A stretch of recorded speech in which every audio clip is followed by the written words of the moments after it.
நான் C. Joseph Vijay எனும் நான்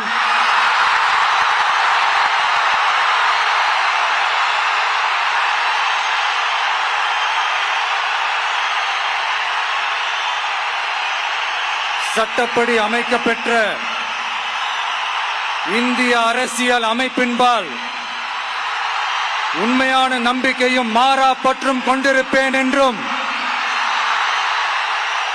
இந்திய நாட்டின் ஒப்பில்லாத முழு முதல் ஆட்சியையும் ஒருமையையும் நிலைநிறுத்துவேன் என்றும் தமிழ்நாட்டு அரசின் முதலமைச்சராக உண்மையாகவும் உளச்சான்றின்படியும் என் கடமைகளை நிறைவேற்றுவேன் என்றும்